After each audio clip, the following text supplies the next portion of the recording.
Hi, hello everybody. Once again, I'm Profbanie and welcome sa ating online classroom tutorial.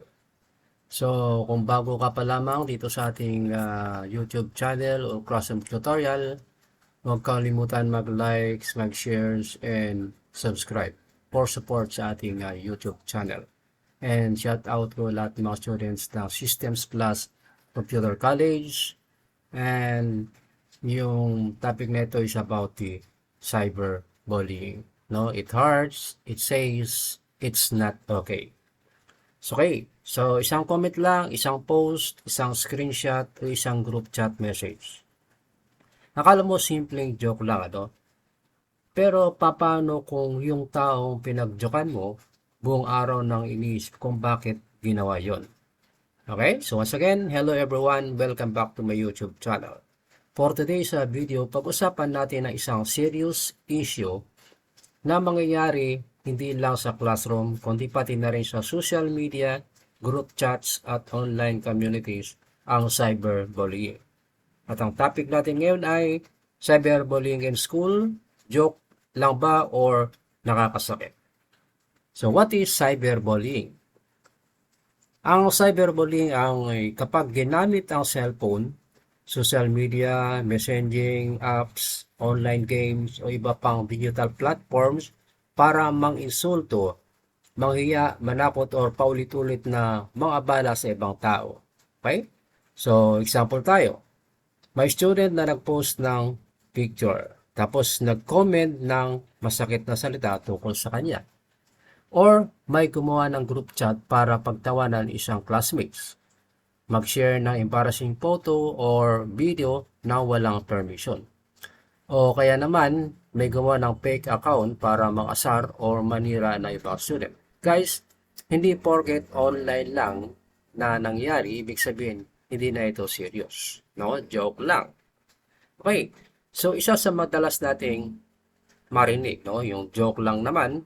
Pero tandaan natin guys, ang joke ay dapat nakakatawa para sa lahat. Kung ikaw lang ang natatawa habang may ibang taong nasaktan o nahihiya o natatakot, kailangan natin mag-isip. Hindi lang lahat ng bagay na funny para sa atin ay funny na rin para sa ibang tao. Okay? So, i-define muna natin yung cyberbullying. Cyberbullying is using a digital device to harass, threaten, embarrass, or harm someone. It can open a social media, games, or somewhere online. So what can you do? Okay? Think before you post. Don't be mean online. Support others. Don't be a bystander. Block and report bullies and talk to someone you trust. Okay? So kung makita natin na merong mga bad words na sinasabi dito sa for example dito sa school, sa iba nakakatuwa pero sa iba naman nakakasakit naman. Okay. So, what can we do, guys? Okay. So, before you post, comment, ask yourself, is it true? Is it kind? Or is it necessary? Kung hindi, maybe better not to post. Okay? So, don't join. Kung may mga asar online, huwag kang makisali just because everyone else is doing it. Hindi mo kailangan ng magiging part ng crowd para magiging accepted. Okay? So, ibig sabihin yan, think before you post, diba? So, tatanungin mo sarili mo, make sure it is not fake news. It is kind. Will it hurt or embarrass someone? Is it necessary? Do I really need to post this? Will be okay. With it forever. Remember, screenshots lang. This part, be respectful, be responsible. Think before you post. Okay. Then, don't share embarrassed content. Okay?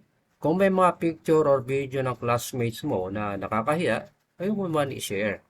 So remember, once something is posted online, mahirap nang kontrolin kung saan ito mapupunta, So, makikita niyan na buong mundo, guys. So, kahit na seconds mo lang na-post yan, magkakaroon na yan ng mga tinatawag natin na mga kopya.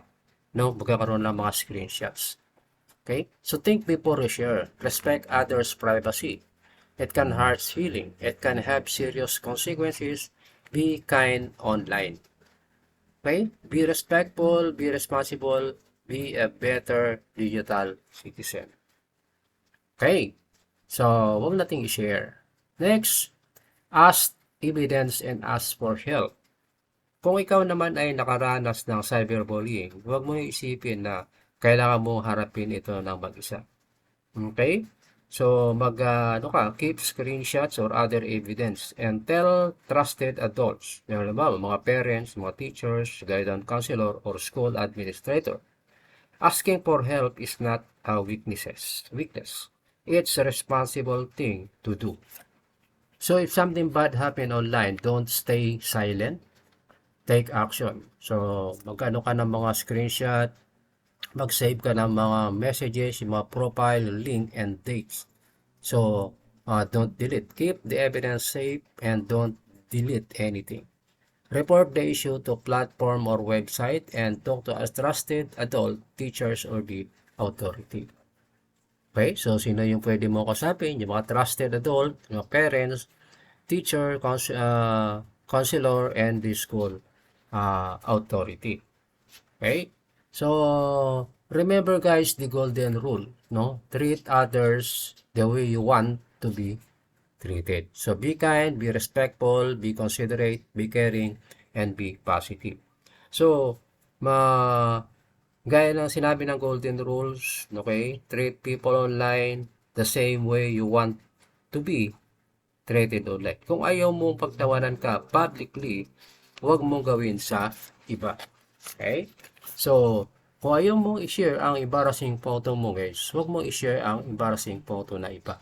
At kung ayaw mong makatanggap ng masakit na salita, be careful with the words you send. Okay guys, technology is powerful.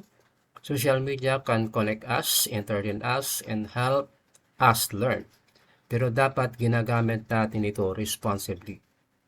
Okay, before you click, before you post, think. Before you click, send, think. Before you click, share, think. So, because behind every username, profile, picture, and account is the real person with the real feeling.